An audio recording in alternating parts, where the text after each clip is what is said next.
Hello, this is a guy who likes fanfiction and is too lazy to read, so here is Order of the Broken Dragon in audio form. Check the description for the links to the author.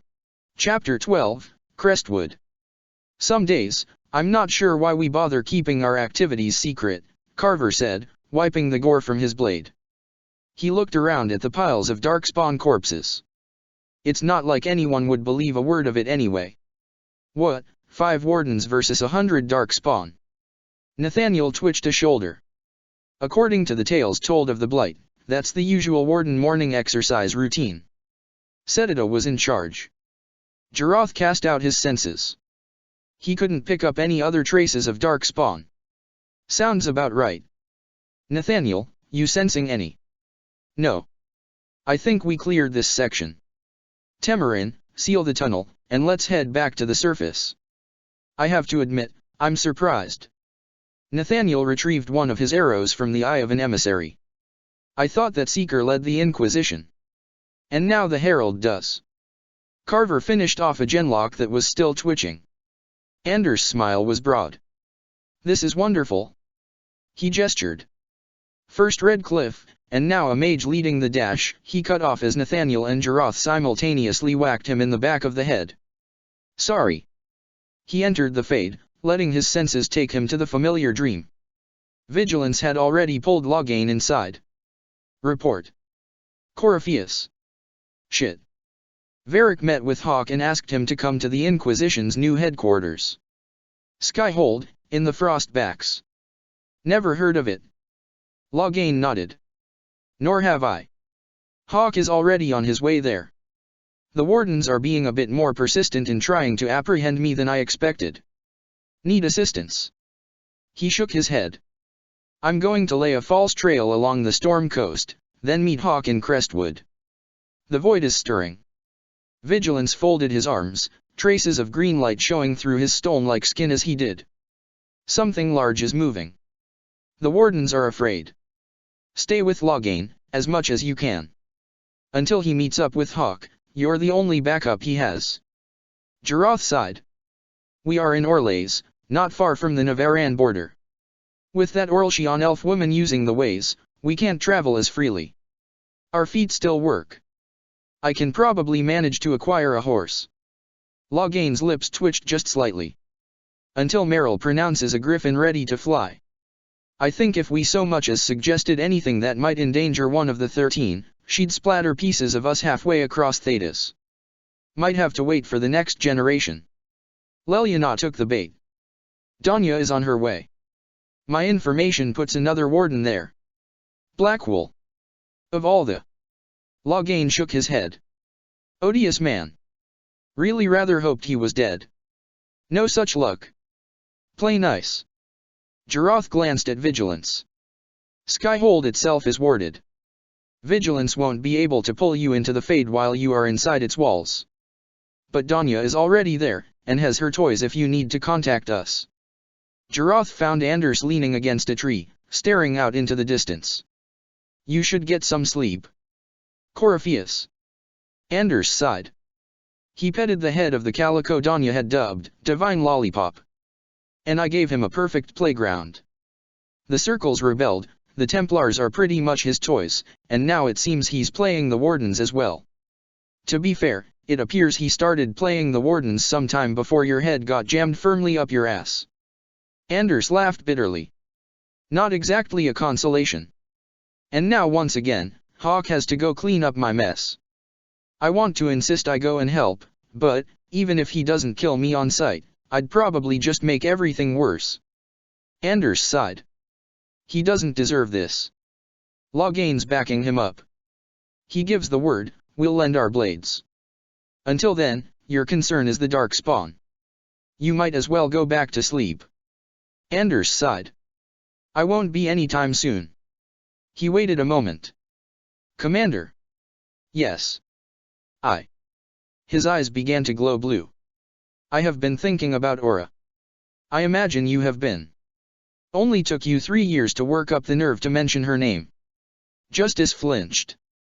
I was hoping you could. How long before it stops hurting? That's a good question.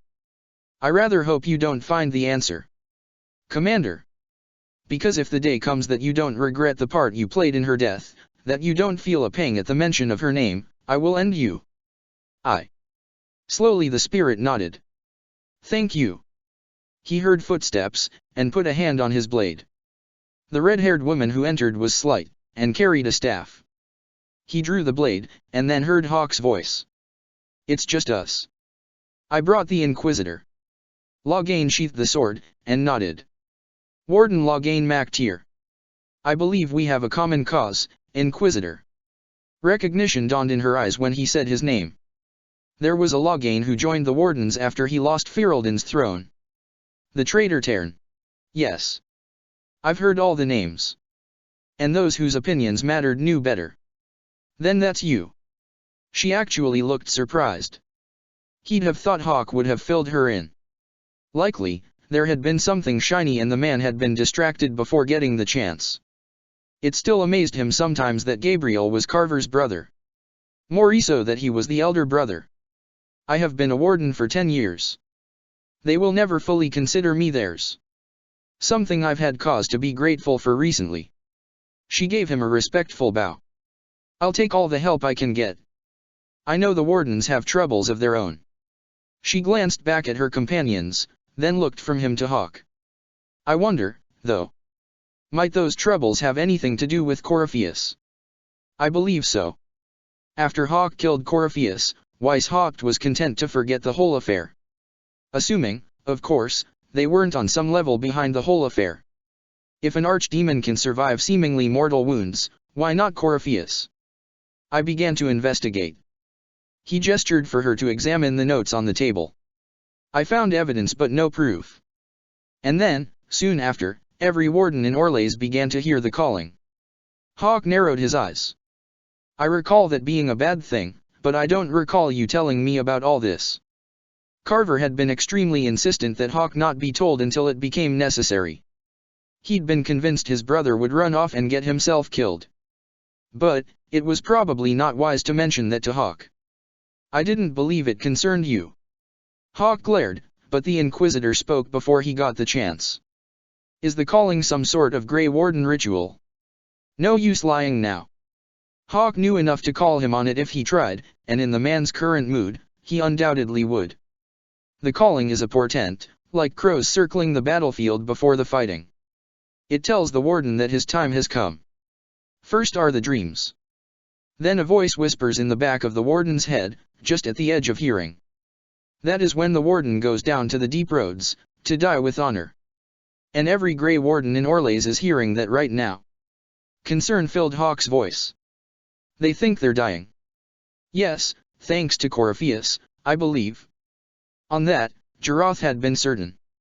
If it was a real calling, they'd have all been experiencing it as well. And there would be time to explore the implications of why they weren't later. If the Wardens fall, who will stop the next blight? That is what's panicked my brethren. And then they do something desperate. Hawk gestured. Which is of course what Corypheus wants. Is the calling they're hearing real, or is Corypheus mimicking it somehow? The Inquisitor began moving around the notes. I don't know. Even as a senior warden, I knew little about Corypheus. He shrugged. The Wardens believe it to be real, despite my warnings about Corypheus. That is all that matters at the moment. She shook her head. How can Corypheus make all these Wardens hear the calling? I don't know. It's likely part of his nature. The best they had was Justice's theory. Corypheus is, or was once, a mortal man. The Blight owns him, but it did not create him. Wardens are tied to the Blight through the Darkspawn. That is how Corypheus influences Warden minds. He gestured. Somehow, he is using that power to mimic the calling. You said all the Wardens are hearing the calling. Does that include you? She glanced back over her shoulder. Or you, Blackwall? Loghain managed to keep a straight face. Whoever the man behind her was, he was not Constable Gordon Blackwall. He wasn't even a warden. Interesting. As he and Jarath had agreed earlier, he lied. Considering how many questions the Inquisitor had asked thus far, she'd likely question immediately why he wasn't. Yes. It is like an itch at the back of my mind. At times, it's barely there at all. But then I find myself starting to hum it under my breath. It is vile. I can understand why so many wardens have gone mad from fear of it. The bearded man shook his head. I do not fear the calling, and worrying about it only gives it power. He straightened. Anything Corypheus does will only strengthen my resolve. Inquisitor Trevelyan sighed. So the wardens are making some last, desperate attack on the dark spawn. He paced the small cave. A blight nearly destroyed Ferelden. A blight without wardens to stop it might well destroy the world. Warden Commander Claral proposed a ritual involving blood magic. A desperate measure to prevent further blights. When I protested the plan, called it madness, they tried to arrest me. The irony of the situation was not lost on him. Grey Wardens are gathering here, in the western approach. It's an ancient Tevinter ritual tower. Meet me there, and we will find answers. Jarath headed into the Fade to meet Vigilance, then felt a tug. He sighed, and let her draw him to her. Flemeth. I have a favor to ask. She smiled at him. I need you to accompany me on a little excursion over the sea. Now. He narrowed his eyes, then shook his head. I'm growing weary of your games. There is a hole in the sky, the wardens are in trouble, and you pick now. You think I am unaffected by these events. She waved a hand. Steps must be taken, and I require your services. He shook his head in resignation. When and where? Be at the base of Soldier's Peak in 2 days' time. I will meet you there. Now. Loghain blinked. How certain are we that Flemeth isn't involved in this somehow? She's most certainly involved, Jarath replied. Responsible is a different issue. Corypheus taking over the world would inconvenience her, thus I doubt she's his ally. He glanced at the map floating in the air. Where are you now? He pointed. Hawke is accompanying me, and I doubt the Inquisitor is more than a day behind. Danya likes her. What's your impression? Loghain considered the question. Sharp. Not afraid to ask questions. A kind woman, but formidable. A marcher, so no bad history. He folded his arms. One thing. The man calling himself Blackwell isn't. Spy. That would be the Cunary fellow. Apparently he flat out admitted it to the Inquisitor. Loghain tilted his head to one side. No, impostor though he may be, this Blackwell is a believer. And he seems to be doing the Order proud. You've got this end handled then. Jarath raised an eyebrow. Nathaniel, Carver, Anders, and Temerin are dealing with a cluster that's perilously close to Highever. The Inquisitor's army rivals the Silver Order. We should be fine, at least until you return. Good luck. And you? Flemeth was waiting for him when he arrived. You're late. It is still daylight. She glanced at where the sun was just barely still visible over the horizon. True. What are we dealing with? He gave her an appraising look. I will tell you when we arrive. There are still a few minor details to work out. Before he could argue, she shifted into her draconic form, and lowered her neck. He shook his head, then seated himself. He'd barely settled in before she launched herself into the air and headed east. Chapter 13, Here Lies the Abyss. He drew the cloak around him. Flemeth had chosen to fly above the clouds, and the air was damp and cold, as well as thin enough to make him dizzy. It was well into the next day before she began to dip lower. At first, he saw only ocean. As they drew closer, he could make out a small island. He had absolutely no idea where on the map they might be, and couldn't shake the feeling that was intentional on the part of Flemeth. She landed, and he leaped to the ground, landing lightly on his feet. A moment later, she resumed her human form. Where are we? He could feel Morrigan and Nathaniel to the southwest. Assuming Nathaniel was still in Highever, they couldn't be all that far from Par Vollen. Once, time out of mind, this was an outpost of Arlathan. A port, known for its library. Is that why we are here? She waved a hand. Follow me. She led him to the remains of a tower. The ruins were old, and so overgrown he could barely make out that this had once been a building. Inside, there was a door that had been cleared, though long enough ago that growth was already returning. Inside. Jarath nodded, and opened the door. They entered, and began walking down a flight of stairs. The stone was so worn it was more like walking down a steep, rough ramp. The chamber below was large, and must have once been carved with reliefs. Flemeth began walking towards a platform in the center. She gestured lazily with a staff. There. He moved towards where she'd indicated, but saw nothing of interest. He started to turn back to her, and saw the spell leave her hands. He tried to call up his own power, but the spell hit him before he could focus. Darkness claimed him. Carver isn't there. You can't be sure of that. We don't know where he... Hawk's steps slowed, then stopped. You do know where he is? I got word to him before meeting with you in Crestwood. He has been warned of the danger. Loghain continued walking. I also got word to Nathaniel Howe, who will keep Carver from doing anything too reckless. I appreciate that. Leliana had people watching him. She really didn't try to hide it at all, a fact he appreciated. She might be suspicious, but at least she wasn't insulting. Still, it made it impossible to meet with Danya without raising questions.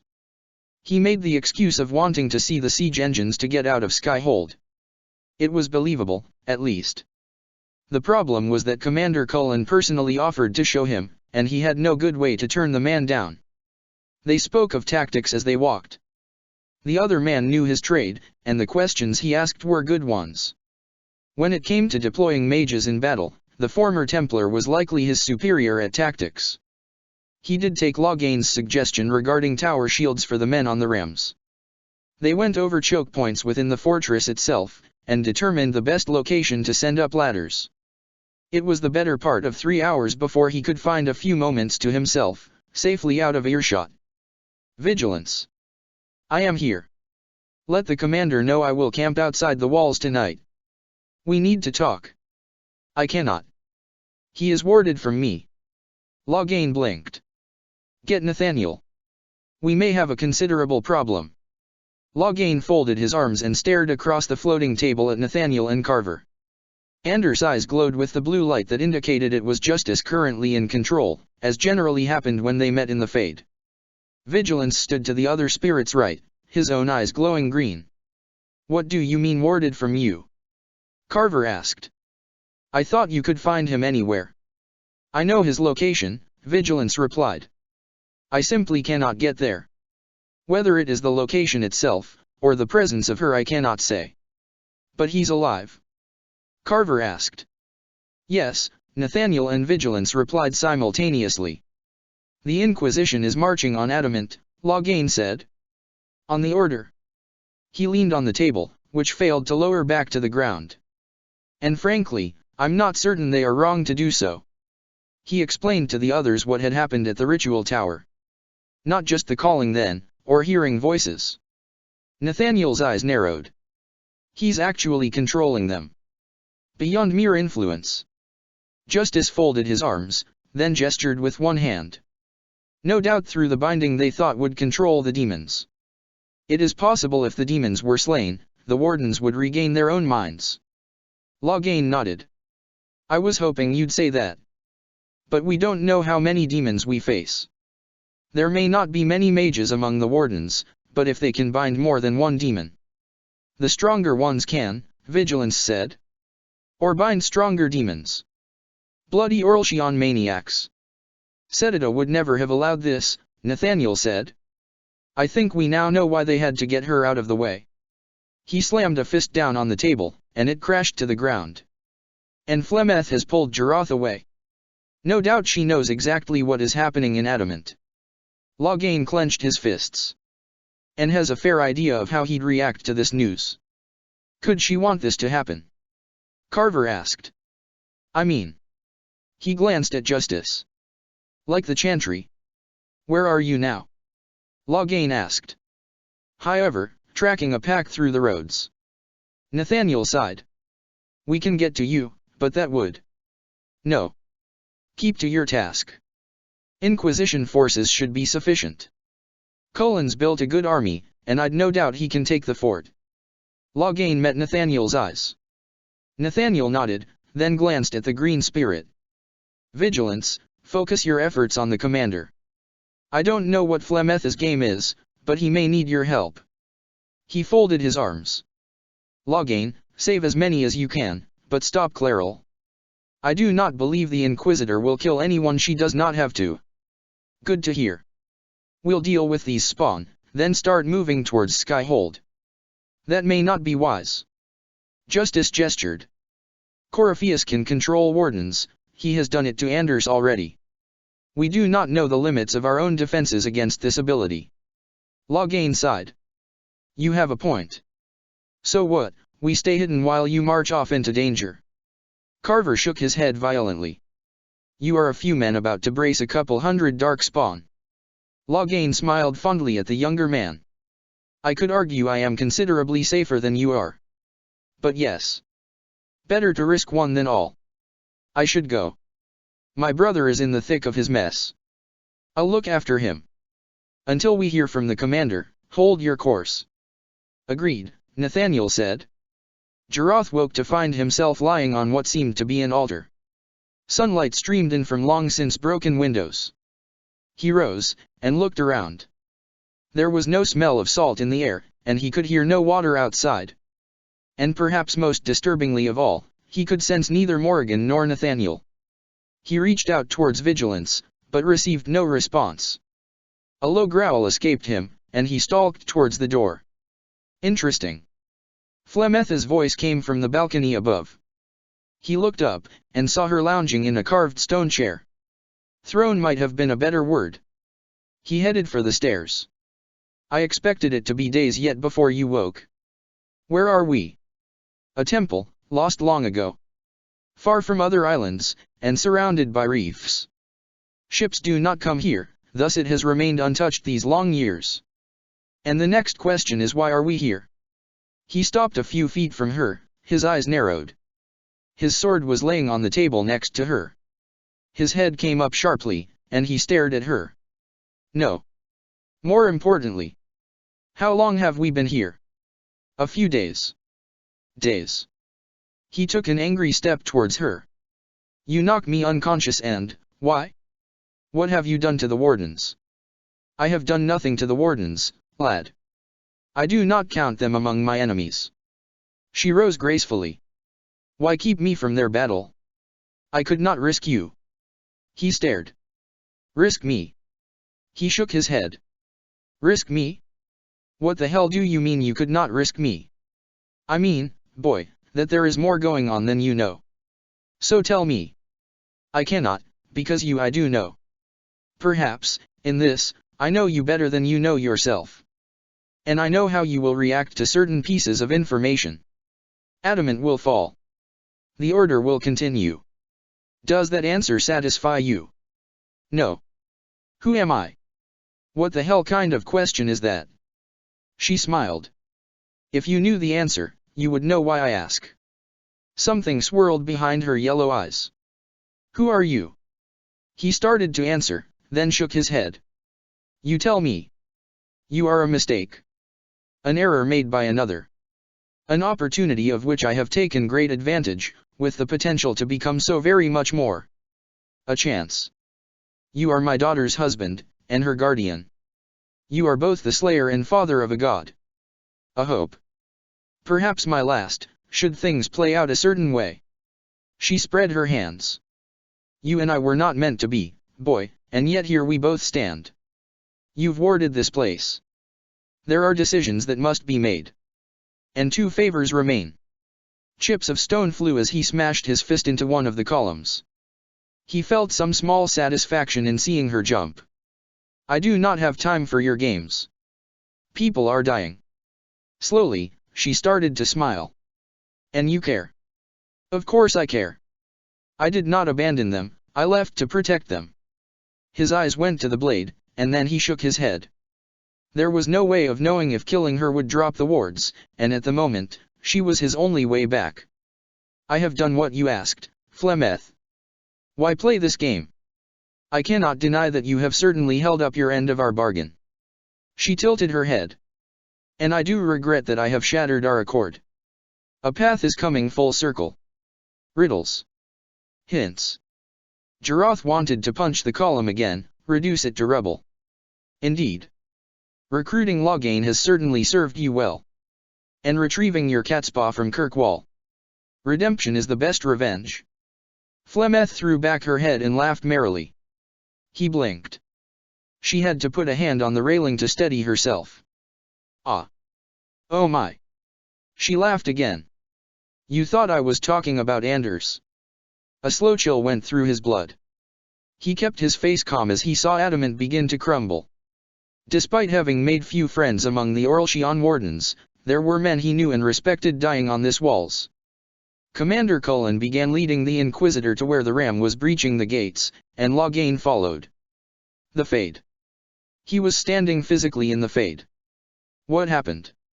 He focused, trying to call out to vigilance, but he felt no trace of the spirit's presence. Dimly he heard Hawkmaker remark about the Maker's bosom. Frankly, he was a little impressed the man could crack jokes in such a situation. Below, he saw the apostate elf looking around, his face showing rapt fascination. No, this is the Fade. The Inquisitor opened a rift. We came through. His face actually broke into a smile.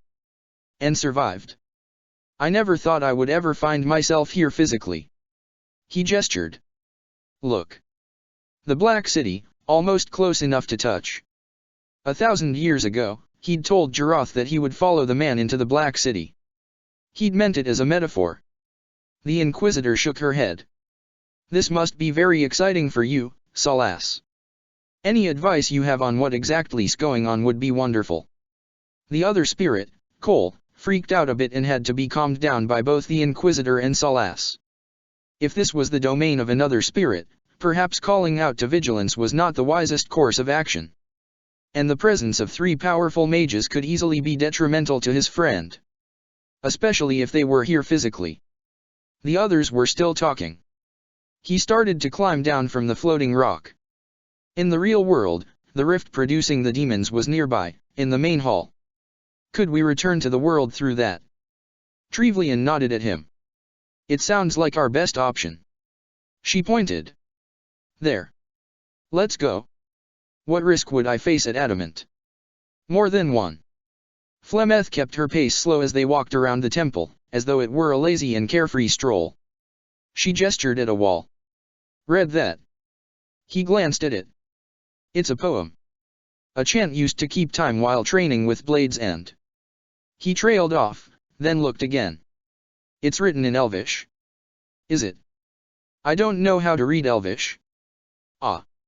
And you have no way of knowing what the chant was used for. In the Brecelian forest, I found a life gem. It contained the spirit of a practitioner of Dirthiana and Azalin. He gave me his memories. I must know it from there. He heard a pleading note in his own voice, and went silent. The time in which you could lie to yourself is quickly passing, lad. She continued walking, leading him to a table. On it was an amulet. She picked it up by the chain, then cradled it in her hand. Her eyes closed, and the amulet began to glow with a soft green light. Merrill had told him of how Flemeth had survived their initial battle back in the Korcari wilds. He watched her carefully. Lenore had power, and Wynne had been. And yet he doubted either could do what Flemeth was doing at this very moment. This required something far more. Slowly, she turned back to him, and held the amulet out. Keep this safe. He stared at it a moment, then took it from her and put it around his neck. It may be a simpler matter to just point me at what threatens you. She closed her eyes a moment. That is not what you believe it to be, though it is similar in many ways. Someday, perhaps, Morrigan may ask for what I have just given you. Keep it safe, for her. You promised nothing you asked of me would involve Morrigan or my child. I promised no favor I asked of you would involve Morrigan or your child. Flemeth's voice held regret. This is a gift from a mother to her daughter, and it will be Morrigan's choice that determines whether it is accepted. Her face softened. You truly do love her, don't you? Yes. And now we come to the favors you still owe me. The first will sound simple, and yet believe me when I say that you will find it the most difficult of all the things I ask of you. She turned towards him, and met his eyes. Do not seek vengeance upon my wolf. Jarath blinked. Your wolf. All will become clear in time, lad. You know what it is to have cared for a wolf, even one you had to leave behind. Skyhunter's face drifted through his mind. And the last will be asked of you through another. You will know when it occurs. We will leave this place in the morning. It had been wardens at the conclave. He hadn't known any of their faces, and despite his feelings towards the Orlshians, he'd been around them long enough that he should have recognized at least one. Loghain straightened. Weiss hopped. This nightmare needed to be destroyed. The commander and Morrigan would surely be able to think of something, assuming the Inquisitor did not. And perhaps Morrigan and Temerin would be able to find out more about this orb, and the power it had bestowed upon the Inquisitor. He watched the young woman speaking to the Divine. It occurred to him that if she and Jarath joined forces, they could easily reshape the world. He caught the angry expression on Hawk's face. Is there a problem, Hawk? I wondered if you might be concerned about the Grey Wardens holding the Divine in that vision. Hawk waved a hand in the direction the Divine had gone. Their actions led to her death. No. He most certainly had not. Corypheus had clearly taken the Wardens' minds. You yourself have seen them do this. Loghain shook his head. Jarath needed to know. Velena was lost, but Lenore remained. She could be in grave danger. In any case, we can deal with that after we escape. Oh, I intend to. He didn't miss the threat in Hawk's words. And he could not blame the man for his anger. All he could do was hope the anger did not blind him. Jarath stood on the stone balcony. He saw jungle, and beyond that sea. Birds, colorful and exotic, called to each other as they fluttered below. Another day, he might have found it beautiful. He tried to reach across again, seeking the soul that had once been part of his own. Nothing. Either he couldn't reach vigilance, or the spirit could not reach him. He focused other senses, but found neither Morrigan nor Nathaniel. If he had seen land from any part of the small island, he'd have considered swimming. For that matter, if he knew which direction to go, he'd have considered swimming. As much as he trusted his people, he was afraid for them. He'd sent them into danger, counting on his own ability to come to their aid should it prove necessary. Nathaniel, Carver, Temerin, and Anders at least had each other to fall back on, but the only backup Loghain had was vigilance, whose assistance carried danger of its own in a fortress filled with Chantry faithful. And Morrigan, his wife, could flee to her Elevian. An orb. Corypheus had used an orb. He frowned. The messenger had claimed Varla had an orb, one she'd used to force demons into. His head came up sharply. Skyhunter had taken the orb. And yet, according to Vigilance, Skyhunter had not told Setida of the orb's fate. Wolves. Skyhunter would never have given such a thing to Corypheus, and they'd begun hearing rumors of the Elder One before his sister had reared her head. Could there be a second orb? Skyhunter had a secret, and she'd lost her pack. Where then would she? The rage on Hawk's face was clear, and the memory of Lenore Amell blasting an ogre atop Fort Dricken was figuring very strongly in his memory at the moment. It did not help that most of the group appeared to be in agreement with the angry champion. Loghain voiced anger of his own, and almost immediately regretted it. What had happened in Kirkwall was not the fault of the man who stood before him. The Inquisitor put a stop to it before it could go any further. For a moment, a terrified moment, he thought the Inquisitor was going to order Hawk to stay behind. And then she said his name. He bowed, and went to do his duty. The Inquisitor and Hawk were almost to the rift when he felt another presence beside him. The twin blades of vigilance tore through the nightmare, sending the creature reeling. Together, they drove it back, giving the Inquisitor the chance she needed. Rocks and light exploded as the rift shattered, and Loghain felt himself flying through the air. Vigilance's hand caught his wrist, and they tumbled through the chaos together. Flemeth landed in the wending wood, and departed the moment he leaped down. Jarath could sense Morrigan and Nathaniel again, but when he called to vigilance there was no reply. He went northwest at a dead run. Commander! Nathaniel's face was bleak when Jarath pulled him into the fade. Weave. He swallowed. The wardens have been banished? They are to return to Weishaupt. Loghain. I know. Giraud sighed. I know. That. He clenched his fists. What did Flemeth want? To keep me away from Adamant. He stalked the simulacrum. Vigilance has not answered, nor have I been able to locate him. I was speaking to him, letting him know we'd finished off the spawn when he vanished in mid-word. Nathaniel sighed. He must have gone to try to help Loghain.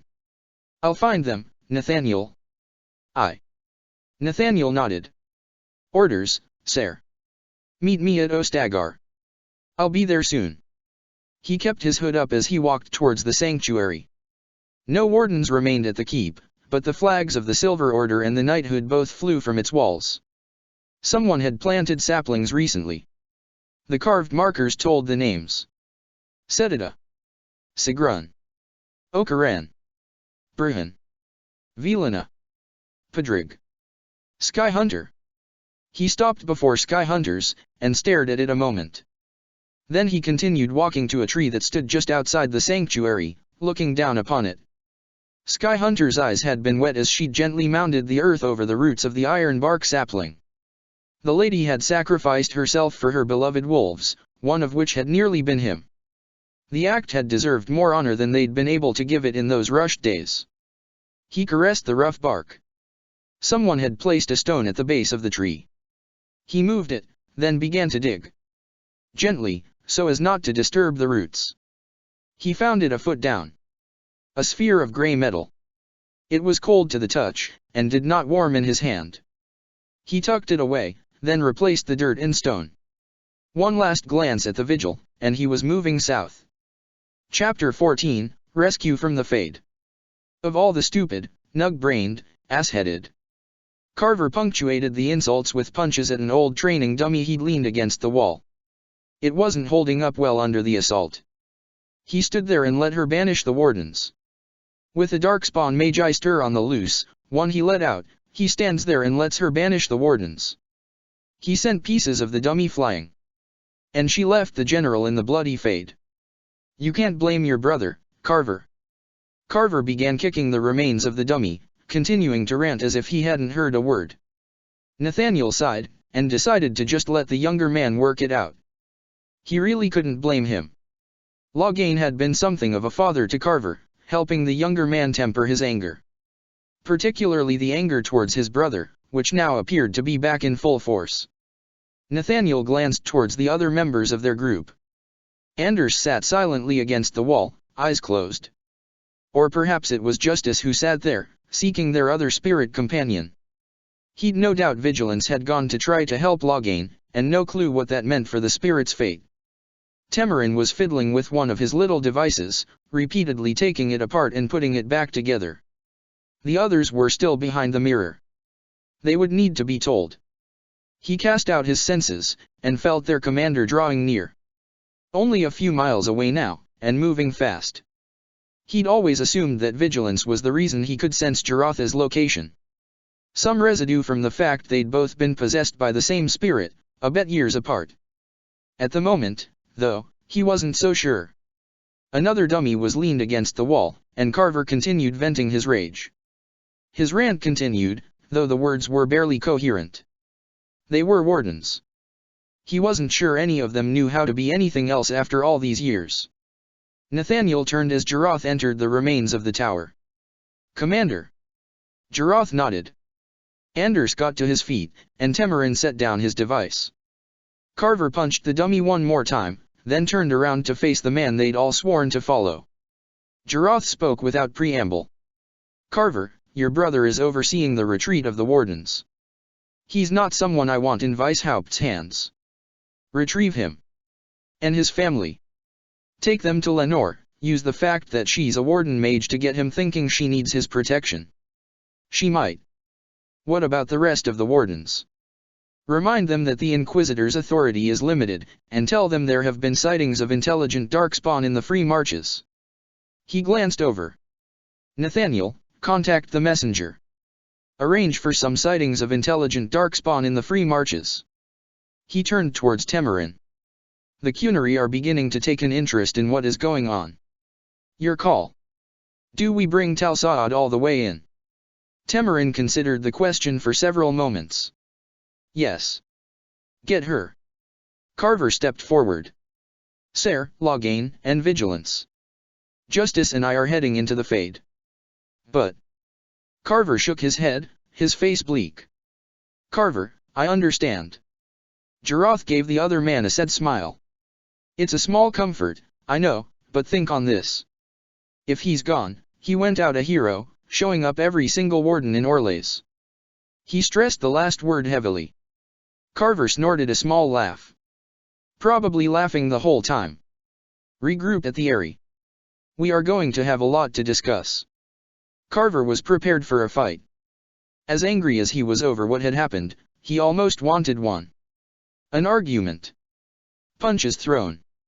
Screaming. Accusations. The look on his brother's face when he used his Templar training. He wasn't prepared for actually feeling his elder brother's shoulders shake as the man threw his arms around him and pulled him into a hug. For a moment, he stood there, stunned. Then he hugged his brother back. I'm fine, Gabriel. Tal Saad smiled when she saw him.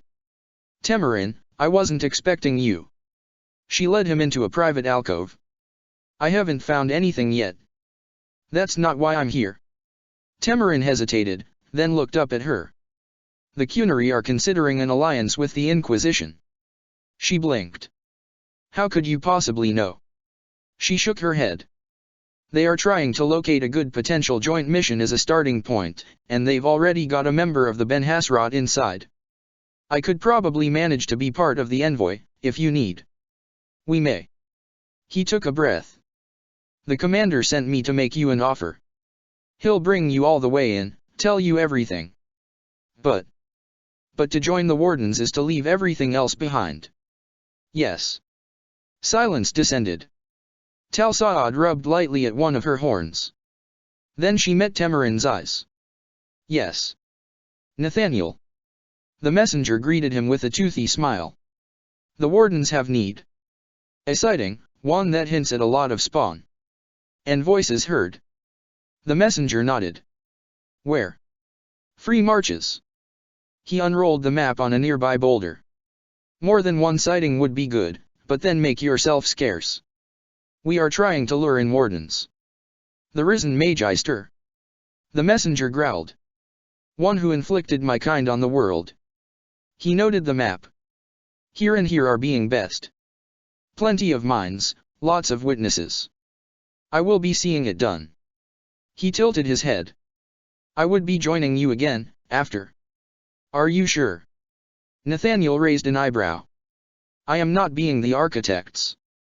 I am being the warden commanders. Nathaniel laughed softly. Yeah. I get that. The warden pulled them into the Fade. Justice wasn't sure which of them created the simulacrum of the keep that Vigilance had often built for them. He cast forth his senses, but found no trace of the other spirit. Jarath turned to him. Stay here. Keep it anchored. Perhaps we will be lucky, and Vigilance will find you. We do not know how the Inquisitor's power may have affected him. Danya says that one of the Inquisitor's inner circle is a spirit of compassion. Yes. One who fell to rage, as I once did. And returned. Justice nodded. You think if her power did not damage this one, it may not have damaged Vigilance either. I think it's a chance. A small chance, but a chance. Hold it steady. A beacon of home. Yes, Commander. Jarath made the first leap blindly. Wisps danced around, and he spoke to them. Most dimmed, but after a time he found one that brightened. It guided him to a broken realm of fear. The nightmare then, had survived, and was slowly pulling itself back together. He sought among the chaos. Had Flemeth feared what might have happened if he'd found himself here in the flesh? Or had she feared that he might have opposed the Inquisition? The first answer seemed more likely, but he doubted it was the whole of her reasoning. His abilities differed in the Fade. How might they have differed if he'd been here physically? A glimmer. A trace. The rift had collapsed here. He reached, and found the memory. Vigilance had caught Loghain as they fell. Fell, where? the barest trace of a half-remembered scent. He followed, leaving the realm of the nightmare behind. The fade spun around him as he focused. There. Memories fragmented and tore. 1 minute he was with Rowan, on his way to talk to Aban. The next Adaya crept behind him as they spied on enemy forces. He led Merrick through a swamp after wisps. He led a guard down a dark alley, then slaughtered the man, leaving the head on a windowsill.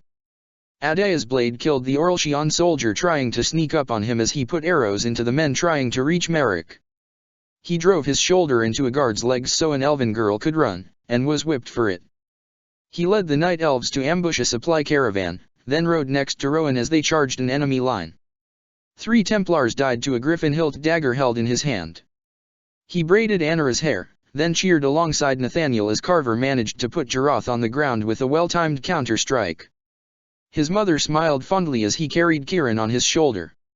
An elven girl ordered him to follow, leaving their father behind, and screamed in bitter fury when he refused.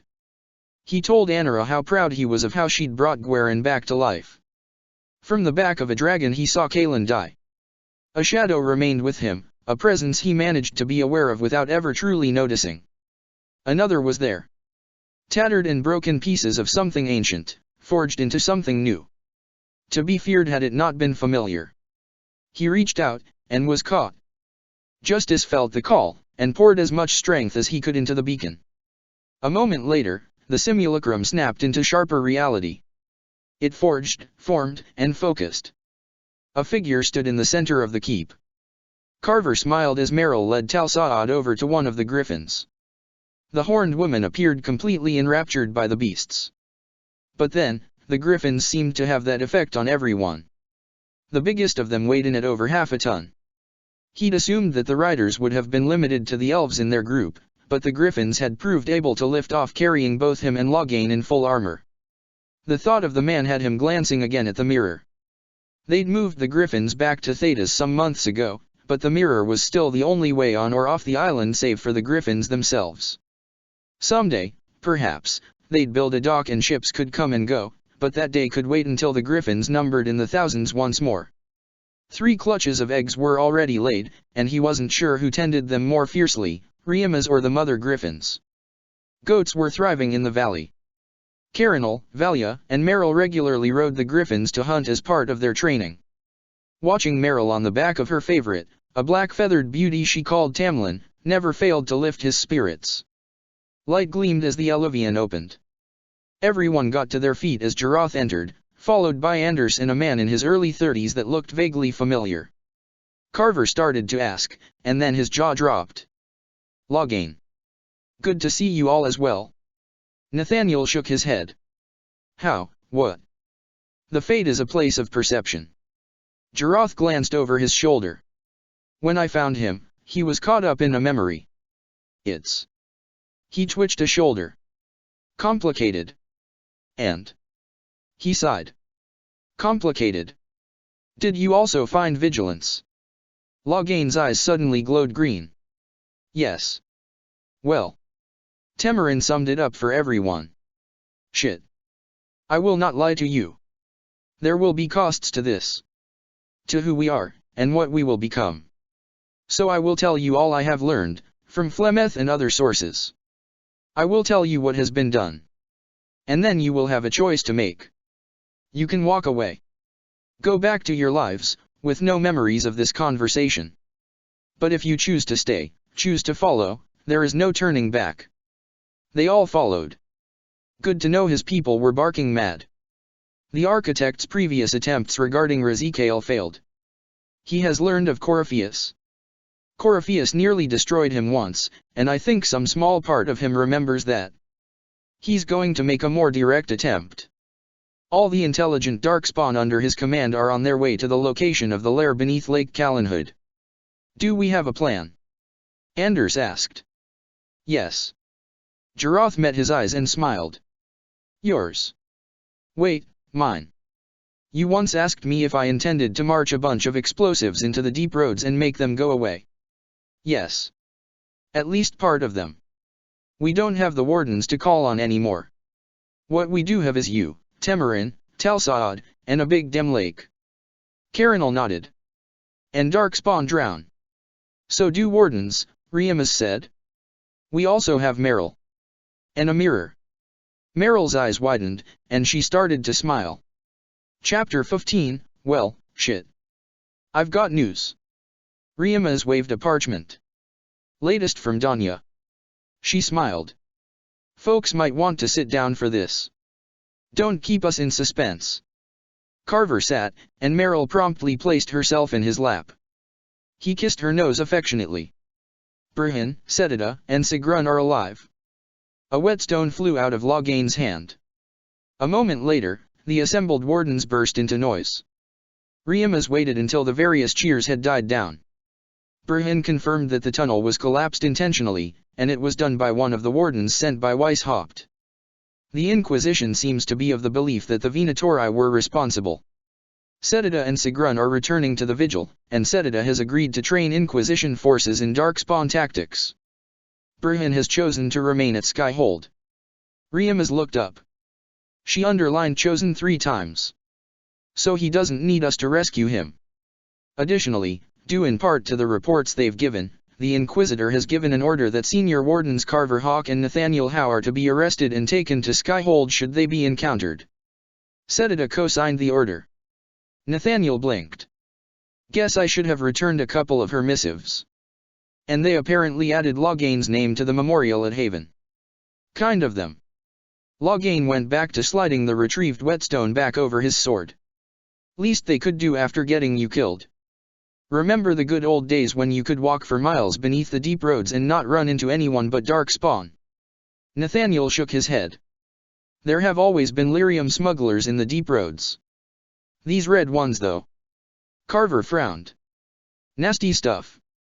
Maybe when we are done here, we can track it back to its source and make it go boom. I know this may be news to you and Jaroth both, but blowing things up is not the solution to every problem we encounter. True. Jaroth nodded at Loghain. There is also jumping on and stabbing things. Temarin and Tal Saad went over the map. All right. Temarin marked various locations. We'll need to seal here, here, and here to contain the waters. Tal Saad leaned over him, her breasts resting on the top of his head. She traced a finger down the path. Once the architect is through, we can seal these tunnels and make for the surface. The second team will set the charges at the lake. Their way out is Meryl and her Eluvian. Temarin raised his eyes and looked up at the other wardens. You realize if we are off by even a few seconds, it's going to end very badly for us. If it were easy, someone else would do it, Jaroth replied. Anders, Temarin, and I are the lake team. Nathaniel and Loghain will lead the tunnel teams. Riemus, you're our woman on the inside. Meet Danya, get the runes. They were almost back to the surface when Carver let out a curse. Bloody hell, who sealed the tunnel? Temarin sighed. Take us a week to dig through that, and we don't dare blast it. Back down. We'll head back to the other outpost and have Meryl open us a door. Loghain started to turn, and blinked. Their commander was staring at something as if he could see through the rock. Jaroth. Jaroth blinked. What? Something wrong. Not sure. Thought I sensed. He frowned. Something was familiar for a moment. Let's go. Chapter 16, Beneath Lake Calenhood. Riemus handed the runes over to Anders. He waited for Jaroth's signal, then his eyes glowed briefly as he activated them all. Each grabbed a run and their pack of explosives. Anders, Temarin, and Jaroth headed for the mirror. The rest of them headed for their assigned location. Meryl remained where she was, holding the path open. If she dropped the connection between the two mirrors, the lake team would be trapped. Nathaniel held the rune tightly. Anders had told them how he'd managed the explosion at the chantry. Multiple runes, all charged at the same time but with a slower activation. Fuses that could be activated by a spell. No flames that could be doused, no lengths of cord that could be spotted. The runes themselves were part of the effect, interacting with the explosives to significantly increase the effect. Anyone who didn't time it right was going to die. They stepped out of the mirror. It glowed behind them, signaling it was still active. Once Meryl dropped the connection, it would go dormant, unable to be opened from this side. No other way out. Wisps provided them with light, dancing around the caves in response to the summoning of justice. The three of them nodded to each other, and got moving. Anders set his charge, placing it just as Temarin and Tal Saad had instructed. Too far from the side of the wall, and it wouldn't break the bedrock. They needed the waters to flood in, not trickle. He placed the rune just so, and stepped back. The last time he'd done this, he'd killed innocents and started a war. Killed Aura. Forced the man he'd been half in love with to go on the run. That it had also killed a Magister had been no comfort. For a moment, he thought about staying. Letting the explosion and water take him. It wasn't a desire to live that stirred his feet. It was the fear that one of the others would try to come back for him. Temarin set his charge carefully and precisely, ensuring the bulk of the concussive force would strike in the direction of the water. There was already a pool present, where water seeped through the rock. He and Tal Saad had spent hours working on these charges. Standard charges would work for sealing the upper levels, but these. They'd used both lyrium and the black powder, as well as some of Danya's runes. Fire for the fuse, and lightning for the boom. The plan was crazy. The commander was crazy. The situation was crazy. It occurred to him that was probably why this was going to work. He turned, and headed back to the mirror. He'd just finished setting his charge when he sensed the presence of another warden. Anders and Temarin were still at their positions. He slowly turned, and saw the elven woman talking towards him stop short. Jarath. Vilena. A joyous smile came over her face as she rushed forward and threw her arms around him. You live. Oh, creators, you live. I thought you dead as well. He found himself actually hugging her back for a moment. She pulled away, then caught his neck and pulled him towards her, kissing him hard before stepping back again. What are you doing here, She looked past him, and her eyes widened when she saw the charge. Jarath, what are you doing? Vilena, we've got to move. Come with me. But. She shook her head frantically. Jarath, the architect is here. You. She gripped his hands in her own. Do you know what's down here? What he's found? Yes, Vilena. I do. Her eyes went back to the charge. No. Jarath, you can't. He has a way. We can fix everything. Bring magic back. With her bound to us, we could. She pulled at his hands. We could bring back Arlathan. Ashes don't become flesh, Vilena. And corpses only rise with the aid of demons. If it is Arlathan you want, it must be built anew. Vilena, come with me. She let go of his hands. I can't let you do this. She headed for the tunnel, drawing her breath to start screaming, to raise the warning. He moved. Caught her. A sharp cracking sound seemed to bounce off the stone around him. Her body collapsed at his feet. He stood there for a dozen heartbeats, then went to join the others. Come on, come on. Meryl paced in front of the mirror. Time was fading away. The rune was starting to glow. When it sparked, she'd have no choice but to redirect the mirror. The other runes would be less than a minute behind. She nearly sagged with relief when the first of the forms came though the mirror. Tal Saad actually picked Temarin up in a hug. Anders came through a moment later, followed by Jarath. Now, he ordered. The mirror swirled as she redirected it to its other sibling. Go. One by one the others ran through. Carver tried to stay back, but Jarath shoved him in. As soon as they were the last two, he caught her wrist, yanking her in after him as she let go of the spell. The mirror sealed behind them. In her hand, the rune sparked. The mirror behind her shattered. They were standing together on a rise, in the ruins of an old tower. She joined the others as they watched the swirl in the waters of Lake Callanhood. Slowly, the water began to calm. Anon. Tal Saad held up one fist, her voice quiet and fierce. Anon, the others echoed her. Chapter 17, Trouble in Ferelden. Carver frowned. So why did the rest of the party turn south? Good quest. Jarotha's eyes widened. Sod it. Commander. They aren't after the Inquisition. They are after Ferelden. Bloody hell. They've got the Dem Castle infiltrated. A trap. Temerin gestured at the marks on the map. The Venatori must have someone inside the Inquisition. The Venatori take control of Alistair and Cathiel, who promptly imprison half of the Inquisition's leadership. The Inquisitor will have to respond, immediately prompting a conflict between the Inquisition's army and the Silver Order. Carver kicked a chair across the room. Doesn't matter who wins, we all lose. Here.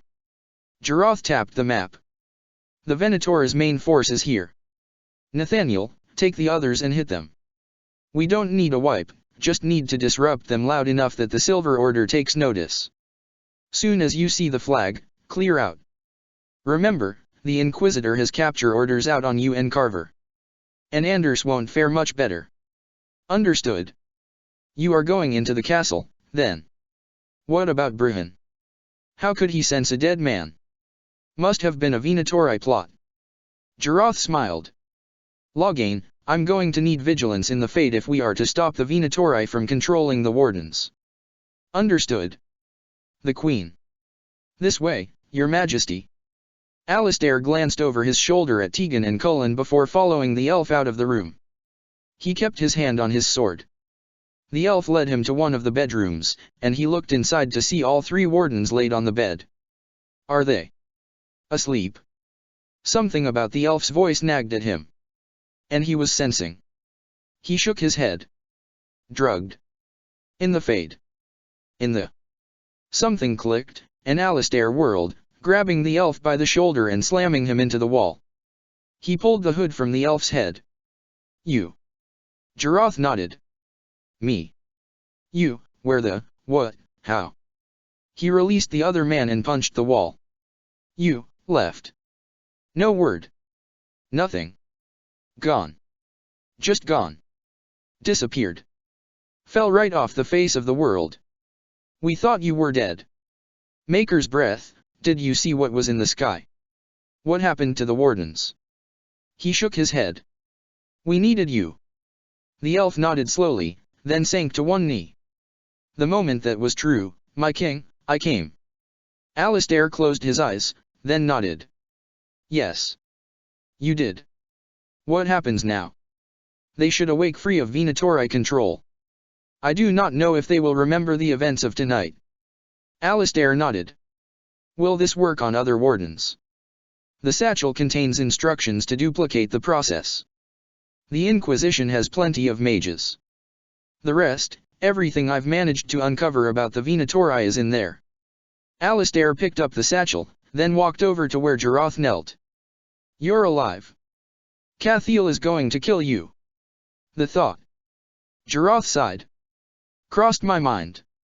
It would be best if no one knew. Why? Alistair started to ask, then turned his head at the sound of footsteps. He grabbed Jarotha's hood and pulled it roughly back over the elf's features. He shook his head, then pulled his friend up into an embrace. I'll handle this, he whispered before releasing the other man. Go. Alistair felt a slight ping to his senses as he stood on the ramparts, and chuckled. You are lucky Bruhan has already left. I saw the Inquisition forces leave, Jaroth responded. Thank you.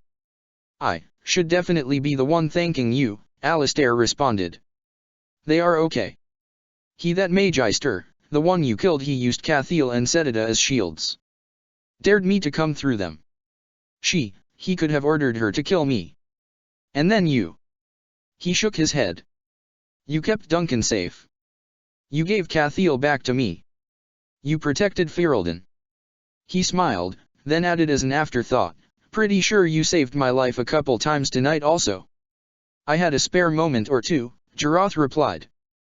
Jaroth. I can't answer your questions, Alistair. You have no idea how much I wish I could. Please. He met Alistair's eyes. Don't make me lie to you. Alistair sighed, and nodded. He closed his eyes. I told them you were my agent, that you'd been gathering information for me. He chuckled. I think they actually bought that. It's more believable than you think. The throne suits you. I will chuck you off the top of this tower, Alistair threatened with a smile. Slowly, the smile faded from his face. You're alive. I should be holding a banquet, or a parade, or something. He sighed. The Inquisitor's eyes when she saw that satchel. You've apparently been busy. How can I help? Do you need supplies? Gold? An army? Silence, Your Majesty, Jarath responded. And the tale you've already spun. Your agent, that should suffice as cover if I must make contact with the Inquisition again. Well, just let me know what lies you need me to confirm. It will be more believable if I know what they are going to be asking about. He sighed. Sure you don't want a parade? It would be in your honor. He kept his voice light and playful, but the smile didn't quite reach his eyes. I hate parades. Especially when they are in my honor. Alistair chuckled, then his smile faded again. Last time He sighed. I'm sorry, about your father. You gave him a royal procession, Jarath said softly. It seemed the least he deserved. The Debris clan has given Ferelden some of its best. Shiani. He gazed out over the valley. I've thought about sizing her on Orlais a few times. She got married, did you know? Yes. I arranged for a gift to be sent. Alistair blinked, then laughed softly. That puzzle box nobody could figure out where. He laughed again. Those Grey Warden hand puppets. I thought you'd like those. Were they for me or Duncan? Alistair smiled. Don't answer that. I'm glad you aren't dead. Did you know Nigera named her son after you? He leaned his elbow against the ramparts, and gave the elf an appraising look. If I hadn't seen you fight, then the fade. I might not have recognized you at all, even without the hood. I don't think even Braska would call you kid anymore. Jarath rolled his eyes. You've held the throne 10 years now. Tell me Setida wasn't ordering you around while she was here. Alistair chuckled. At least she didn't do it in front of everyone. He sighed. She's going to kill you, you know. Then me. Then you again. Maker. Cathiel is going to kill us. You are the mighty Alistair. Grey Warden. King of Ferelden. You laugh in the face of danger. That's against Darkspawn and dragons. He shook his head. This, he drew out the words, is Cathiel and Setida. I'm not worried. You aren't. Alistair said.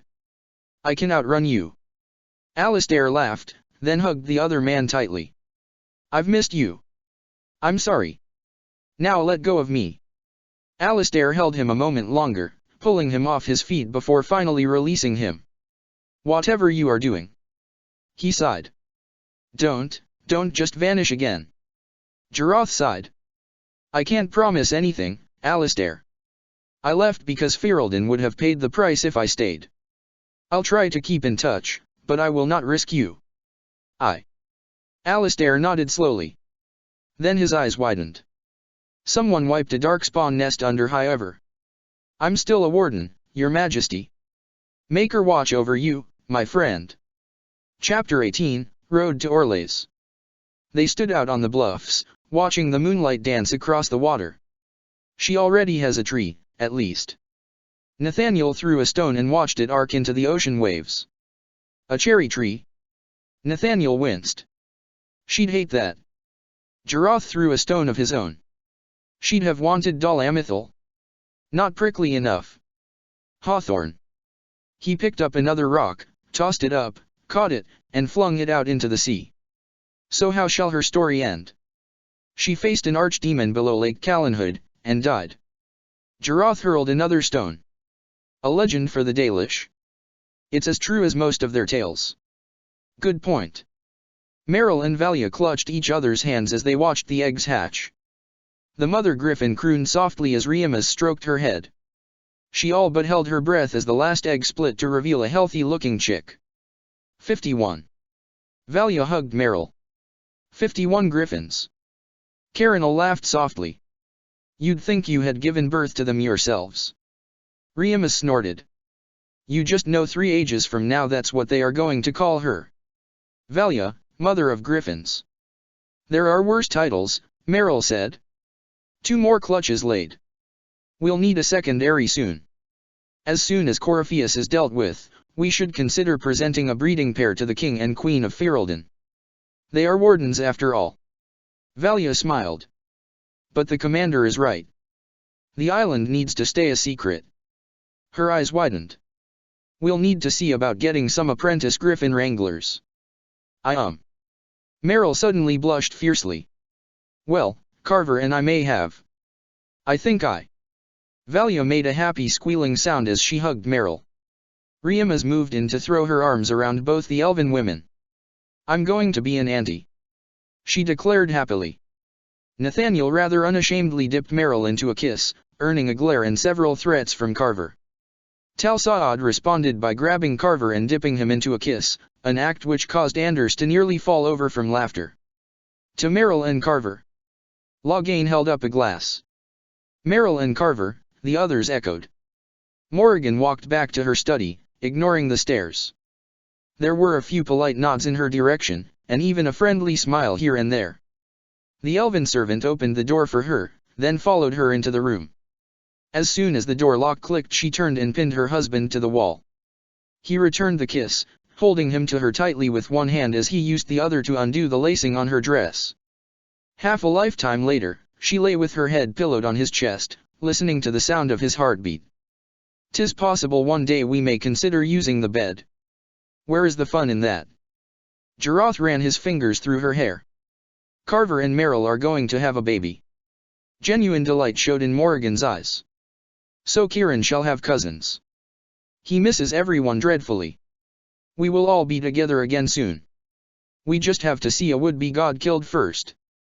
Give them both my well wishes.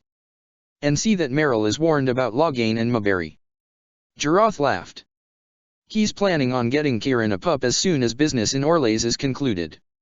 Which may be soon, depending on how this ball concludes. Danya says Bruhan will be in attendance. That limits the assistance we can give you. Then I needs must make contact with the Inquisitor. 'Tis as I intended regardless. She kissed him, then sighed regretfully. You should be going. Leliana likely has people already in the palace, and there is always the possibility one may actually look at you. Leliana is going to know you immediately. He ran his finger down her cheek. She may recognize me. Knowing me is another matter entirely. She brushed his hair from his face. Be careful, my love. Chapter 19, Wicked Eyes and Wicked Hearts.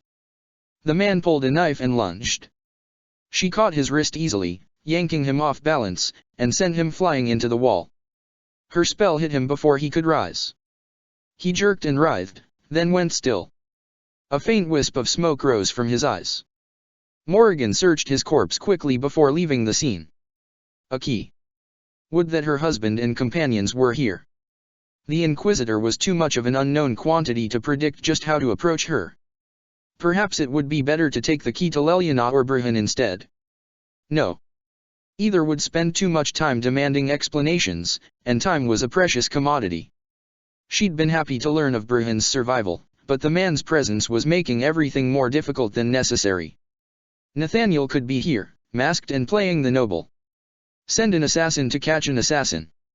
At least they'd been able to get one agent inside. And this type of gathering was exactly the sort of thing he excelled at. Marquis. Lady Morrigan. Marquis Elrondil gave her a small bow. Bruhan is not wearing Inquisition colors. He's accompanying the Inquisitor's brother, pretending to be a servant. Owl mask, garnets. She nodded. You were correct. The man was an assassin. I doubt the only one. I mislike Florian this evening. The Marquis frowned. She may be playing on her brother's behalf, however. Keep Renault near the Empress. Naturally. Be safe, my lady. Morrigan watched the Inquisitor leave the library and walk back towards the party. Her eyes went briefly to the blonde-haired boy in the library. It was almost difficult to watch him, as her eyes kept wanting to slide away. The spirit. Fascinating. But for now, she had another concern. Well, well, what have we here? She saw the Inquisitor turn in her direction, and gave the woman an appraising look. A mage of no small skill. The leader of the new Inquisition, fabled herald of the faith. Delivered from the grasp of the Fade by the hand of blessed Andraste herself. A woman who would face down an archdemon. What could bring such an exalted creature here to the imperial court, I wonder? Do even you know? The woman's smile gave nothing away, though Morrigan was certain that by now either Brujn or Leliana would have told her what they knew of Morrigan's own nature. We may never know. Courtly intrigues and all that. Such intrigues obscure much, but not all. Both Danya and Loghain had been impressed by the woman. Danya impressed easily. Loghain did not. I am Morrigan. Some call me advisor to Empress Selene on matters of the arcane. You. She gestured for the Inquisitor to follow her away from some of the more prying ears. Have been very busy this evening, hunting in every dark corner of the palace. Morrigan raised an eyebrow. Perhaps you and I hunt the same prey. I don't know. Do we? Morrigan laughed. You are being coy. I'm being careful. The woman's blue eyes were measuring, appraising. Yes, Leliana or Brujn had definitely spoken with her. Not unwise, here of all places. Allow me to speak first, then. A direct approach, then. Recently I found, and killed, an unwelcome guest within these very halls. An agent of Tevinter. She offered the key she'd found on the dead man. So I offer you this, Inquisitor, a key found on the Tevinter's body. Where it leads, I cannot say. Yet if Selene is in danger, I cannot leave her side long enough to search. You can. She'd thrown the Inquisitor off, but the woman recovered quickly. You left Selene alone? Is that wise? I must return to her anon, but she is safe enough. Carver had spoken highly of the fighting skills of the Marquis's silent bodyguard. For the moment. 'Twould be a great fool who strikes at her in public, in front of all her court and the Imperial Guard. Suspicion still showed in the Inquisitor's eyes. What's your interest in protecting Empress Selene? Are you her bodyguard? Do I seem a bodyguard to you? Morrigan found the question amusing, even as it touched truth. If anything were to happen to Selene, eyes would turn first to her, occult advisor. Even if they knew otherwise. There are sharks in the water, and I will not fall prey to them. Not now, not ever. The Inquisitor finally took the key. Bryola's people are whispering about disappearances in the servants' quarters. This key may lead there. Bryola was something of a pain in their ass. The ambassador does have eyes and ears everywhere, does she not? Proceed with caution, Inquisitor. Enemies abound, and not all of them aligned with Tevinter. She had done what she could. It was time to return to Selene's side. What comes next will be most exciting. She saw two men moving towards Leliana, and called upon her magic. Leliana actually looked surprised. Morrigan nodded at her, then went to assist Renault and the Inquisition's commander. The Marquis stepped in front of the Empress, and caught an arrow in the side for his trouble. A moment later, the archer was clawing at his eyes as Morrigan's magic did its work. She looked for a new target, but it appeared the Inquisition's response had been adequate. Ambassador Josephine helped the Empress back to her feet. Selene nodded to Morrigan. Lady Morrigan, this man is wounded. Would you see to him? Of course. Morrigan stepped to Marquis Elrondil and set her hands on his side. He nodded to her, and she yanked the arrow out as she sealed the wound. He winced. I thank you, my lady. He stepped out of the way. At Selene's instruction, Morrigan went to go help the other wounded. She healed a small wound on some simpering fool, then turned to see Leliana. Morrigan. Leliana. We need to talk. 'Tis not the best place for it. I will seek you anon. Moments after falling asleep, she was in the Fade. She could feel him, and a heartbeat later they were both standing in their garden. His arms went around her, and she let herself relax into the warmth of him. Selene has decided that I am to serve as an advisor to the Inquisitor on matters of the arcane. Selene is aware that the Inquisitor is a mage, yes. Jarath gave a small shake of his head. Saves you the trouble of having to find an excuse. True enough. The Inquisitor actually seemed pleased at the notion. A very courteous woman. I will be leaving in the morning. She rested her forehead against his. Should I take Kieran? He'd likely do better there than on the island. And if Bruhan or Leliana realize just whose son he is, then their fortress may be the safest place for him in all Thedas. He kissed her. Hunt well, my love. You, my friend, are like a giant warden-shaped good luck charm. Carver shook his head and smiled at the Marquis. Leon made a vexed sound. He is remarkably blasé about having been shot. The bard folded his arms and glared. Shot defending Empress Selene herself, Marquis Elrondil said, spreading his hands. She was grateful indeed, and has commissioned an entirely new set of windows for the Winter Palace commemorating the events of the last few days. Orders are already starting to pour in from nobles who just must follow suit, and we haven't even started yet. He took another drink from his wine glass. I'm pleased to hear everything is working out well for you. Carver accepted the wine glass Leon handed him. Lady Morrigan asked me to convey her gratitude as well. If there is anything else I can do, you need only ask. The Marquis clicked his glass against Carver's. Oh, the items your lovely and brilliant lady wife requested have been completed. And the best part of all this is the guild mistress is thoroughly distracted from asking questions. The guild mistress is so pleased at the recent turn of events she's thinking of sponsoring an archery tournament. Leon threw back his glass. Chapter 20, Mirrors and Ashes. Finding an excuse to speak with Danya was not difficult. Getting the little dwarven woman to stop hugging her was another matter entirely. Morrigan found herself smiling. That was a battle even her husband had eventually lost. The sun rose.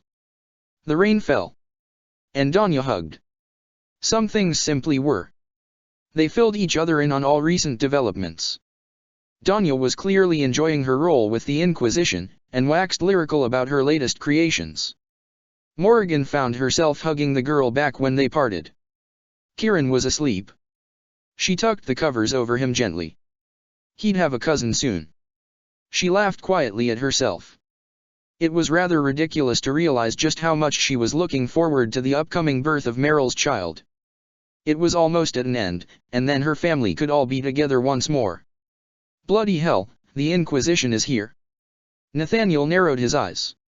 What are they doing here? Something must have tipped them to Valgamard. Jarath shook his head. And it appears the commander came to oversee the alliance between the Orlshian and Inquisition forces. I don't suppose there is any chance he isn't going to recognize you. He raised an eyebrow at Anders. I should grow a beard. Or stop wearing feathers. Carver sighed. Decent chance he'd recognize me as well. Nathaniel, take them deep, clear the source. I'll deal with the Inquisition. He's going to recognize you. Jarath shrugged. As Alistair's agent, not as a missing warden. Corypheus is on the run, but Leliana and Bruhan have not been able to locate him, or determine what it is he seeks. Jarath nodded. What of the theory you and Meryl had? 'Tis as good as any. Bruhan acquired Bryola's information on the Eluvians. She has an activation crystal and can unlock any of the lesser Eluvians she desires.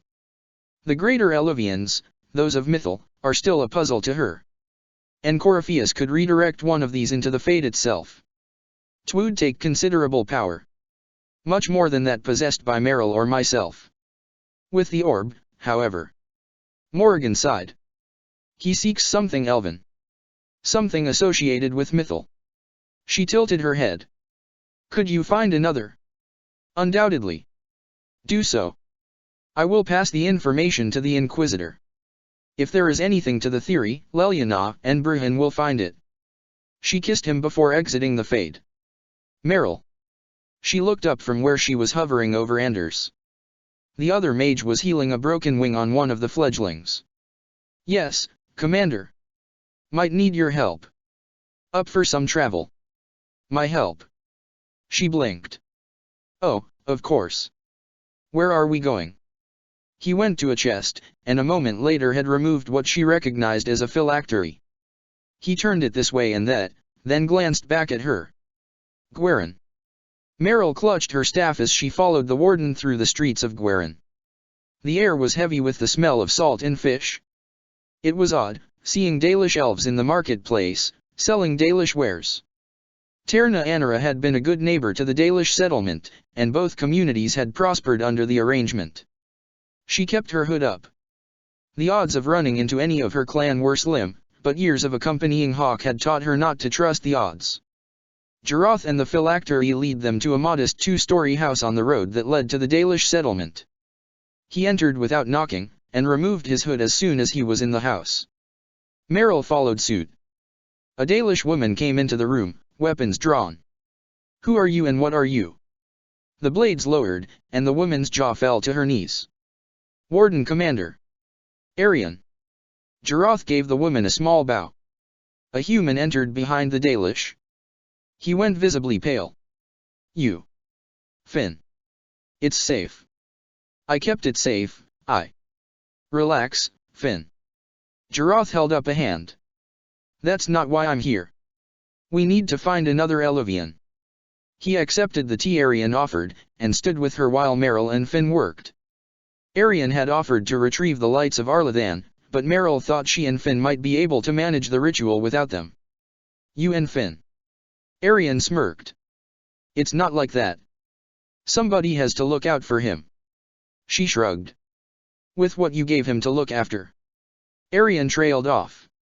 A couple minutes passed before she spoke again. "Soon as I saw that hole in the sky, I knew you'd be showing up again. First I heard about the Inquisition. I was surprised to learn you weren't the one leading it. My tasks led me elsewhere. You didn't show the least bit of surprise when you saw me here." She narrowed her eyes. "Have you been keeping tabs? You've far too much bear in you to let a cub wander alone." Jarath shrugged. "I didn't need to keep tabs. I knew he'd be safe with you." She folded her arms. "I think it offends me that I was so predictable." 2. Meryl gestured at the map. "One in a swamp in Antiva, and the other in the Arbor Wilds." Finn gave Jarath a cautious look. "You don't need us to, come with you or anything. You've a task of your own, Guardian." Jarath nodded at the mage, and then at Arian. "And you have all the writings?" He nodded. 10 years, she said. He glanced at Meryl. "Unless you or Meryl tell me otherwise, 10 years from now we pass all the notes and maps to the Dalish keepers." "Old magic." Arian's eyes shone. "You've brought old magic back. Be safe. Both of you. The question is, how do we get the Inquisitor to accept this information?" Morrigan paced the simulacrum. "Bruhan and Leliana will want to waste time with scouts and tip Corypheus off if the information comes to me." "I'll take it to Cullen directly," Jarath said. "He still thinks I'm Alistair's agent." "Cullen rarely leaves Skyhold," Ander said. "And Bruhan will sense you. So we need to get Bruhan out of Skyhold." Jarath shrugged. "Carver, you and Meryl have some news for your brother. Feel like getting arrested?" Carver grinned. Chapter 21, What Pride Had Wrought. She watched the Inquisition's forces. Competent, yes. But not on the level of her people. She'd feel far better with her family at her side, where they belonged. It should be Loghain and Jarath directing the forces. Carver, Nathaniel, and Riamas leading the teams. Temarin and Talsaad manning the war machines. Meryl, Valia, Anders, and Carinal should be standing with her, spells at the ready. Or better yet, in the air above, on griffin wings. Morrigan sighed. At least the equipment was of Danya's make. The warden's body twitched. Morrigan stared at it.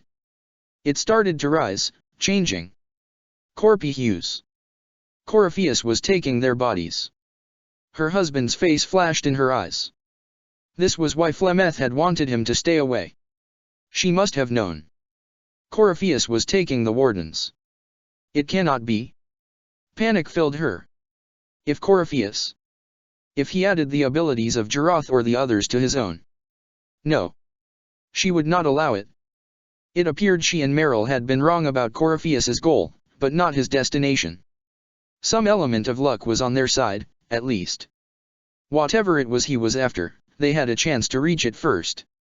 It was more difficult to call to vigilance now, and Morrigan wasn't sure she dared with two other mages present. Especially two with such affinity for the Fade. Morrigan nearly sighed in frustration. She was on her own for this. They needed to be careful. This was a place of ancient knowledge and secrets. The Inquisitor figured out the path with very little guidance. Which was for the best. The elf's eyes were entirely too suspicious for her tastes. He was starting to remind her of her mother. When this was done, and Corypheus ended, she'd have to find a way to get Merrill back here. What secrets could the two of them learn from this place? Whatever this well was, it was a chance to keep her beloved safe. She saw Abella's move, and took wing after him. You heard his parting words, Inquisitor. Morrigan held her ground between Abella's and the pool. The elf seeks to destroy the Well of Sorrows. So the sanctum is despoiled at last. You would have destroyed the well yourself, given the chance. Destroyed her chance to protect her family. To keep it from your grasping fingers. Better it be lost than bestowed upon the undeserving. Fool. You'd let your people's legacy rot in the shadows. How long had this lain here, while her husband has risked his life over and over in their struggles? While the blight dwelt within him. The Inquisitor tried to calm her. Corypheus needed Samson to use the well. Without him, there's no vessel to claim it. She'd almost forgotten about Samson. The moment we leave, he will send more forces to secure this place. She made herself calm down. The Inquisitor was a reasonable woman. The well clearly offers power, Inquisitor. If that power can be turned against Corypheus, can you afford not to use it? Do you even know what you ask? Abella's glared. As each servant of Mythal reached the end of their years, they would pass their knowledge on. He gestured at the well. Through this, all that we were, all that we knew, it would be lost forever. This can't be easy, holding on to what's lost. The Inquisitor spoke to Abella's gently. Morrigan hoped the woman could sway him. If not, well, she could put Nathaniel's knife-throwing lessons to use. You cannot imagine.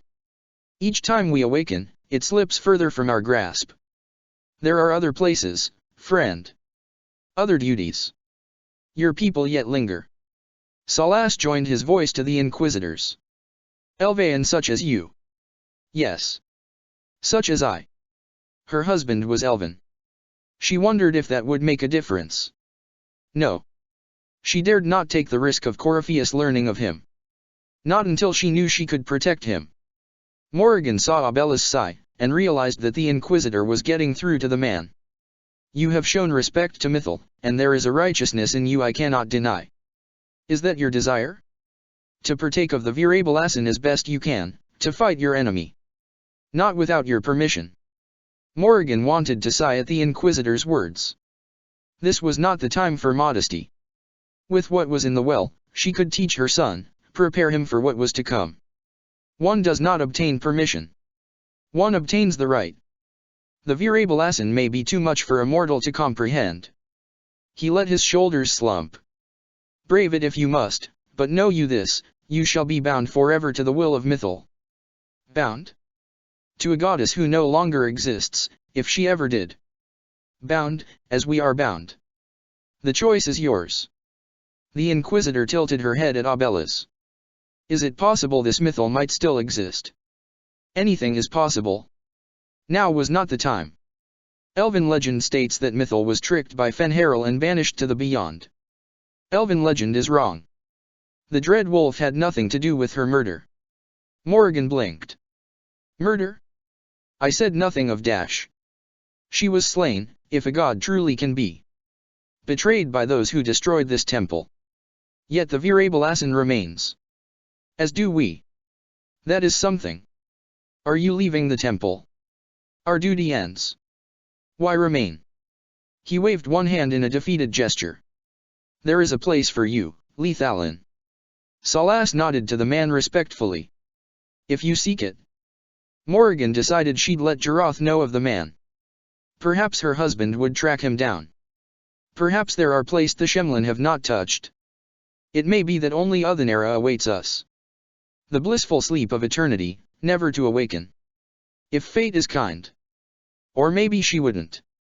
He lacked patience for those who gave up. Thank you for this gift, Abeles. The Inquisitor bowed. Do not thank me yet, Shemlin. Malus Amelin Eni Halam, Abeles. Salas watched the man leave before turning back to the Inquisitor. His name. Abeles means sorrow. I said. He shrugged. I hoped he finds a new name. That didn't sound right, but she hadn't been paying enough attention to catch the exact words. She gestured at the mirror behind the pool. You'll note the intact Eluvian. I was correct on that count, at least. Her husband had managed to find it. They'd have to go after the one in Antiva as well. Is it still a threat? Can Corypheus use it to travel the Fade? The Inquisitor gazed up at the mirror. You recall when I took you through my Eluvian, I said each required a key. She could sense the link between the well and the mirror. She gestured. The well is the key. Take its power, and Mythal's last Eluvian will be no more use to Corypheus than glass. She lowered her hands. I did not expect the well to feel so. Her blood felt chilled. Hungry. Let's not be reckless. I don't want anyone hurt. No. She didn't want anyone hurt. Especially not her husband, and the men he considered his brothers. Her wardens. I am willing to pay the price the well demands. I am also the best suited to use its knowledge in your service. Or more likely, to your own ends. Salas stepped forward, glaring. She was starting to really dislike that man. What would you know of my ends, elf? You are a glutton drooling at the sight of a feast. You cannot be trusted. She added to spite him to her long list of reasons for wanting the well. Of those present, I alone have the training to make use of this. Let me drink, Inquisitor. You alone. You're not the only mage here. I have studied the oldest lore. I have delved into mysteries of which you could only dream. She didn't want to have to fight this woman. She actually rather liked her. But at the moment, she was standing between her and her best chance to aid her family. She'd killed for far less. Can you honestly tell me there is anyone better suited? What about you, Salas? The Inquisitor turned towards the elf. No. Do not ask me again. His voice was blunt. At least he was no longer a concern. The Inquisitor glanced at the well, then back at her. Perhaps you're right. I am. Hope began to burn brightly within her. You know I am. You're not concerned about the price? Bound forever to the will of Mythal. Her husband had killed one god already. She'd no doubt he could deal with any others that came calling. Bound to the will of dead god? It seems an empty warning. Perhaps a compulsion yet remains. Who can say otherwise? I do not fear it, even so. Are you sure you want this, Morrigan? We don't know what will happen. We do not, and yet it must be done. Fate had led her here. I am ready. It's yours. She stepped into the waters. Garaz Kanathra. The voices all blended together in an eerie harmony. Why am I here? Morrigan spoke aloud, translating the words. She swallowed. What they are.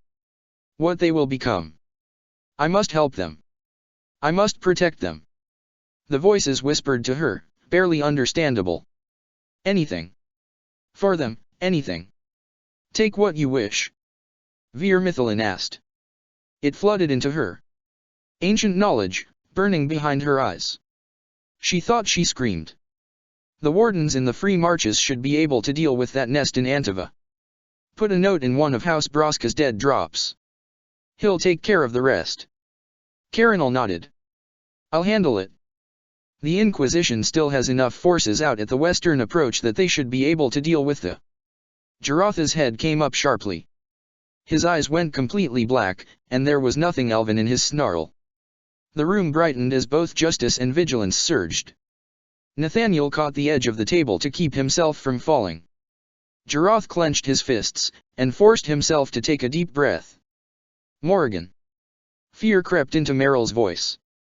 She's alive. Jarotha's voice was harsh. His eyes slowly returned to normal. What was that? Carver swallowed and rubbed his arms. His blood felt like it was trying to crawl out of him. He saw Tamarin and Carinal doing the same thing. Trouble. Jiroth narrowed his eyes. Morrigan closed the Eluvian after the Inquisitor stepped through. She could feel him now. He was angry. And frightened. Her love did not scare easily, but he was frightened now. For her. She reached, touching the bond between them, and felt him reach back, calming. The answers would be hers soon enough. All that was left was to kill a darkspawn. And she knew how. Chapter 22, Doom upon all the world.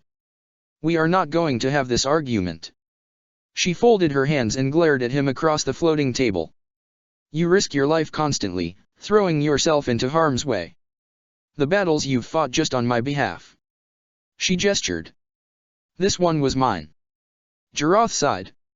If I believed for one moment fighting about it would serve a purpose, we'd be doing this face to face.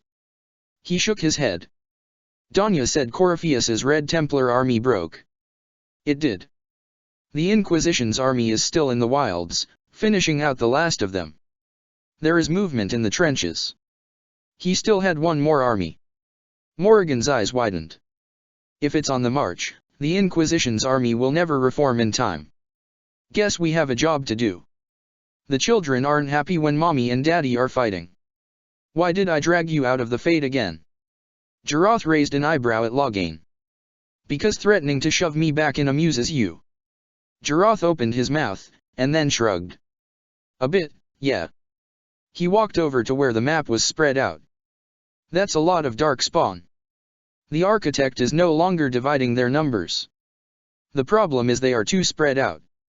There are a couple dozen tunnels they could come through, at least 4 they could come through in force. Even if Meryl's mirrors were finished, we still couldn't cover that many. That's a terrible idea. Nathaniel narrowed his eyes. Bloody hell, can you at least wait until he says it out loud before you start arguing with him? Carver glared at Nathaniel. Sorry. But it's a terrible idea. It's not. Burhan and the rest of the wardens are in Denerim. Cullen will leap at any option that lets him save as many of his soldiers as possible, and he'll trust me. The Inquisition has soldiers from all over. The chance that we'll be recognized is... Nathaniel blinked. Oh. He smiled. Right. Nathaniel. Carver glared. Once Corypheus is dead, it doesn't matter who may have recognized us. Jiroth looked up at Carver. He touched the map. Danya says the Inquisitor is pretty fond of her general, so let's go save his ass. You know, of all the people I thought I'd be rushing off to rescue. Anders shook his head and laughed. Loghain clenched his fists as he watched Carver and Carinal tag the armored ogres. Between those two and the commander he was going to be completely grey again before the year was out. They tagged the last, and began moving back. Barrier. Anders began to glow as he focused his magic around the 2 warriors. Valia. The rune in the mage's hand began to glow. It shattered a heartbeat later, and there were a series of horrible squelching noises. The ogres dropped as the explosive charges did their work.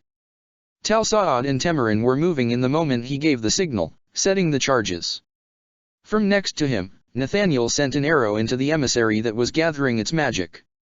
He tracked the next as Carver and Carinal moved forward. Riemas, Messenger, and Loghain went to join them, holding the corridor while their sappers set the charges. Inquisition is go, Nathaniel reported. Next. Arrow push, deliver, and hold. Anders, go away. Nathaniel called the orders. Carver took the point, Loghain and Justice on one side, Carinal and Riemas on the other. The soldiers carved the path as the arcane warriors lined it with fire. Tal Saad and Tamarin moved in, setting the charges as Valia held the barrier to keep the archers off them. The messenger's sword laid waste to any that tried to approach the elven mage. Nathaniel's flaming arrows took the emissaries who tried to disrupt the spells. Done. Next. Inquisition is clear. Let's find our door and go home. Carver caught the trembling Meryl as the Eluvian closed behind them. She sagged into him. All right, love. I'm fine. Morning sickness and inspiring feats of ancient elven magic do not go well together. He kissed her, then turned to look at Nathaniel. The man was grinning broadly. They did it. Chapter 23, Nothing Wrought is Lost. He was waiting for her. The broken ruins of the Grey Warden Tower, where they'd first met. She could feel the itch in his hands, longing for sword and target. A problem he could solve with a blade. She wondered if the grief he felt was his, or a reflection of her own. Her mother was dead. She hadn't expected it to hurt. Morrigan. Jarath. She came to him, and they held each other. For a precious moment she lost herself in the warmth of him. The strength. Then she stepped back, and held out her hand. He placed the amulet inside, and closed her fingers over it. Are you sure? His voice was quiet. This was always meant to be. They kissed. His power surged as he wrapped the energy of the fate around them both, drawing on what dwelt within him. She touched her mind to his, to the bond between them, and let it fill her. The amulet glowed, and she heard the voices cry out a welcome before they were silenced. No longer separate. Part of her, as his power was part of him. She'd have collapsed if he'd not been holding her. Slowly, she straightened, staring at his eyes. They were solid black. She saw herself reflected within. He ran a hand down her cheek. And so Mythal endures. Come, my love. The future awaits us both. Check the description for the links to the author.